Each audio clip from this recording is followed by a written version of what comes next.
እስኪ አንድ ጥያቄ ልጠይቃችሁ ውፍረት ካንሰር ያመጣል ብላችሁ አስባችሁ ታውቃላችሁ? አንዳንድ ሰዎች ውፍረት ካንሰር ያመጣል ይላሉ፣ አንዳንዶች ደግሞ ውፍረት ካንሰር አያመጣም ሊሉ ይችላሉ።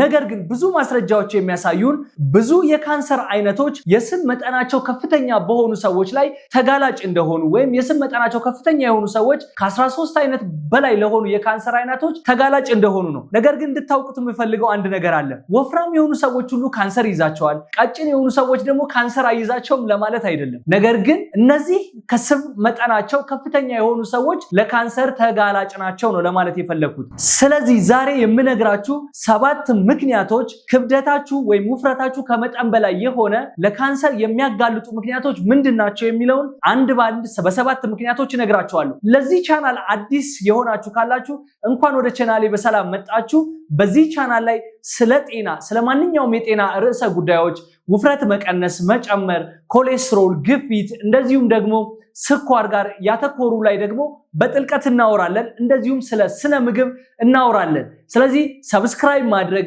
ላይክ ማድረግ፣ ሼር ማድረግ እንዳይረሳ። ወደ ቪዲዮአችን ንግባ። ከሰባተኛ ወደ አንደኛ ነው የምንሄደው። እያንዳንዱ ቁጥራችን ወደ አንደኛ በሄድን ቁጥር ሁላችሁም ሰርፕራይዝ ነው የምትሆኑት። በሰባተኛ ደረጃ ያስቀመጥኩላችሁ ውፍረት ስብ ብቻ የሚለውን ቃል ነው በጣም ብዙ ሰው የሚጠቀመው። ውፍረት ግን ስብ ብቻ አይደለም። ስለዚህ ስብ ሰውነታችን ላይ የአንድ የሰውነታችን አካል ብቻ ሳይሆን የኃይል ምንጭ ብቻ ሳይሆን ሌላም ነው የሚለው ምን ማለት እንደሆነ ልንገራችሁ። ይሄ ወደ 6ኛው ስንሄድ እንደዚሁም ወደ ሌሎች ቁጥሮች ስንሄድ በደንብ ስለሚያግዘን ማለት ነው። ይሄን ስላችሁ ምን ማለት መሰላችሁ? ስብ በሰውነታችን ኃይል ማከማቻ ብቻ አይደለም። የስብ ሴሎች በተጨማሪ ብዙ ሆርሞኖችን ለማመንጨት ወይም ደግሞ ሆርሞኖችን ለመስራት እንደዚሁም እንደ ሆርሞን አክት እስከማድረግ እንደዚሁም ደግሞ ከውስጣቸው የሚመነጩ ኬሚካሎች ሳይቀሩ ሰውነታችን ላይ የሚፈጥሯቸው አሉ። እነዚህ ደግሞ ለተለያዩ አይነት ካንሰር ያጋልጡናል። ወደ 6ኛው እንድንሄድ የሚያደርገን ይሄ ነው። የስብ ሴል ኃይል ማከማቻ ብቻ ሳይሆን ሆርሞንን እንደዚሁም ኬሚካሎችን እንደሚያመነጩ ለመስራት ሁሉ እንደሚያገለግሉ ሁላችሁም ማወቅ አለባችሁ፣ እንደ መሰረታዊ ዕውቀት ማለት ነው። ስለዚህ 6ኛው ውፍረት ወይም ስብ ሰውነታችን ላይ ብግነት ወይም ደግሞ ክሮኒክ ኢንፍላሜሽን ያመጣል። ስር የሰደደ ብግነት ወይም የሰውነት መቆጣት ማለት ነው። እንግዲህ ይሄ ማለት ምን ማለት ነው ካላችሁ ቅድም ገና 7ኛው ላይ ብያችኋለሁ። ስብ ሴሎች ወይም ህዋሳቶች የሚያመነጯቸው ኬሚካሎች አሉ። እነዚህ ኬሚካሎች እንግዲህ አንዱ ስራቸው የደም ስሮቻችን ላይ ህዋሳቶቻችን ላይ ብግነት ወይም ቁጣ እንዲፈጠር ያደርጋሉ።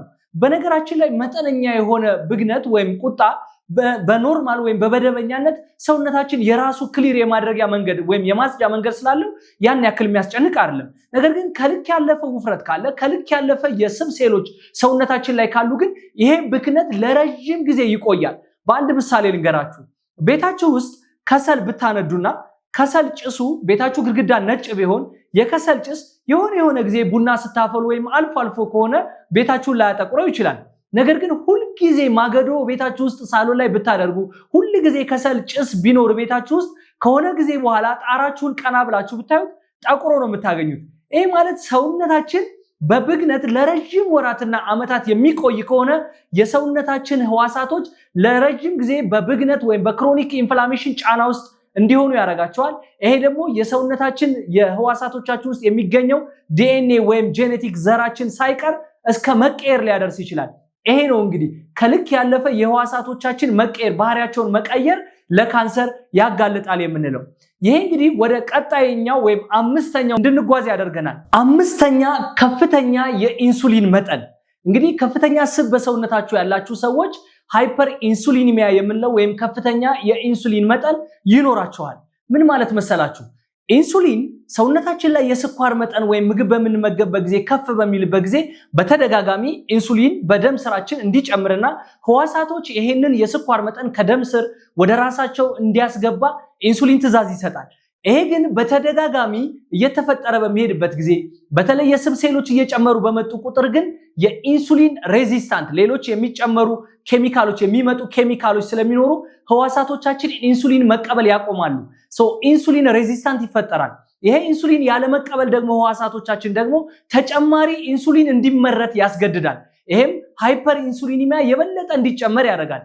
ኢንሱሊን ደግሞ ስኳርን ከደም ስር ወደ ህዋሳቶች ማስገባት ብቻ አይደለም፣ ሴሎች የበለጠ እንዲራቡና የሴሎችን ማደግ የሚያበረታታ ሆርሞን ነው። የሴሎች መጨመርና መበረታታት ደግሞ አንዱ የካንሰር ምንጭ ነው ማለት ነው። ምክንያቱም ሃይፐር ፕሮሊፌሬሽን ነው አንዱ አይደል ካንሰር የምንለው ሴሎች ከልክ በላይ ከቁጥጥር በላይ ሲራቡ ነው። ነገር ግን ኢንሱሊን ብቻ አይደለም ይሄን የሚያደርገው፣ ሌሎች ተጨማሪ ምክንያቶች አሉ። ይሄ ነው ወደ ቁጥር 4 የሚወስደን። አራተኛ የሆርሞን ለውጦች ወይም ደግሞ ሆርሞናል ቼንጅ ነው። ብዙዎቻችሁ የስብ ሴሎች ሆርሞን እንደሚያመርት አታውቁም። የስብ ሴሎቻችን ግን በተለየ ሁኔታ ሆርሞን ያመርታሉ። በተለይ እድሜያቸው ሜኖፖዝ ወይም የእርጣት ላይ የደረሱ ሴቶች ይሄ በጣም ይስተዋላል። ኤስትሮጅን የምንለውን ሆርሞን ያመርታሉ። እንግዲህ እነዚህ የስብ ሴሎች ውፍረት ከእርጣት በኋላ የሚመጣ ከፍተኛ ውፍረት ካለ የኤስትሮጅን መጠን ሰውነታችን ላይ ሲጨምር እንደ ኢንዶሜትሪያል ወይም የማህፀን ካንሰርና የጡት ካንሰር የተጋለጡ ይሆናሉ። እንድታውቁት የሚፈልገው ግን ሁሉም ውፍረት ያለበት እርጣት ላይ ያለ ሴት ካንሰር ወይም የማህፀንና የጡት ካንሰር ይኖርበታል እያልኩ ሳይሆን ተጋላጭነታቸው ግን ከፍተኛ እንደሆነ እንድታውቁ ፈልጋለሁ። እስካሁን የነገርኳቸው 4 ምክንያቶች የሰውነት ስብ ህዋሳቶቻችን እንዴት ካንሰርን እንደሚያመጡ ነው። ነገር ግን የሚደንቅ ሌላ ደግሞ ምክንያት አላቸው። ህዋሳቶቻችን እነዚህ የስብ ሴል የምንላቸው ካንሰር የምንከላከልበትን መንገድ ራሱ ሰውነታችን በተፈጥሮ ካንሰርን የሚከላከልበትን መንገድ ራሱ ያዳክማሉ። ከዚህ በኋላ የምነግራችሁ 3 ምክንያቶች እዚህ ላይ ያተኮረ ነው። ሶስተኛ የመከላከያ ስርዓታችን ላይ የሚኖር ለውጥ ነው። ይሄ ማለት እንግዲህ የበሽታ መከላከል አቅም ወይም ኢሚዩኒ ሲስተም አለን። ሁላችንም ሰውነታችን ላይ በተለያየ ስራ በሚሰራበት አጋጣሚ የካንሰርን ምክንያት የሆኑ የካንሰር ሴሎች ሊፈጠሩ ይችላሉ። ነገር ግን ሰውነታችን በመደበኛነት እነዚህን ያጸዳል፣ ከስር ያጸዳል።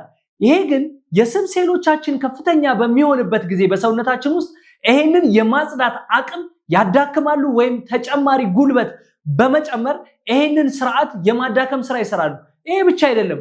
በቀጣይ በሁለተኛ ደረጃ ያስቀመጥኩላችሁ ዲኤንኤስ ከመጉዳት ሁሉ ይደርሳሉ። ሁለተኛው ኦክሲዴቲቭ ስትረስ እንለዋለን። እንግዲህ ይሄ ሰውነታችን በኦክሲዴቲቭ ጭንቀት ውስጥ እንደመግባት ማለት ነው። ሊተራል ቃሉ አዲስ ቃል ሊሆንባችሁ ይችላል። ምን ማለት መሰላችሁ? ሰውነታችን ብዙ ስራዎችን በሚሰራባቸው ኬሚካል ሪያክሽኖች ውስጥ ፍሪ ራዲካልስ የሚባሉ ኬሚካሎችን ያመነጫል። እነዚህ ፍሪ ራዲካሎች ደግሞ ለሰውነታችን ጠቃሚ አይደሉም። እነዚህን ለማስወገድ ሰውነታችን የራሱ የሆነ ስርዓት አለው። የሰውነታችን ስብ በጣም በሚጨምርበት ሂደት ውስጥ ግን የነዚህ ፍሪ ራዲካልስ መጠን በመጨመር እነዚህን ደግሞ ማስወገጃ መንገድ እንዲቀንስ በማድረግ ትልቅ አስተዋጽኦ ያደርጋል። ይሄ ደግሞ የፍሪ ራዲካልስ መጨመር ኦክሲዴቲቭ ስትረስ የሰውነታችን ጄኔቲክስ ዲኤንኤ ላይ ትልቅ ጉዳት ያመጣል። አንድ ምሳሌ ልገራችሁ። አንድ መጽሐፍ አለ። ሙሉ መጽሐፉን በየቀኑ አንዳንድ ፊደል እየቀነሳችሁ እያጠፋችሁ አንዳንድ ፊደል እየቀነሳችሁ ብትሄዱ ከጊዜ በኋላ ይሄ መጽሐፍ የምታነቡት ሳይሆን ጥቅም የሌለው ወረቀት ብቻ ይሆናል።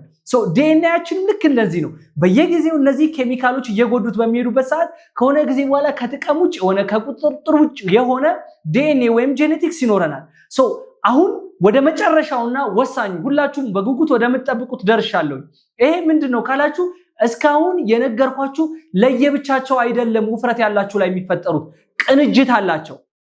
የነዚህ ሁሉ ቅንጅት በአንደኛ ደረጃ ያስቀመጥኩላችሁ የካንሰር ማምጫ ወይም ደግሞ ማጋለጫ መንገድ ነው ማለት እንችላለን። ቪዲዮ ከተመቻችሁ ላይክ፣ ሼር ማድረግ፣ ሐሳብ አስተያየት ካላችሁ ደግሞ ኮሜንት ሴክሽን ላይ ማስቀመጥ፣ ውፍረት መቀነስ የምትፈልጉ ደግሞ እኔ ውፍረት መቀነስ ፈልጋለሁ አግዘኝ የምትሉ ካላችሁ ኮሜንት ሴክሽን ላይ ሐሳባችሁን አስቀምጡልኝ። እስከዛው ቸር ቆዩ።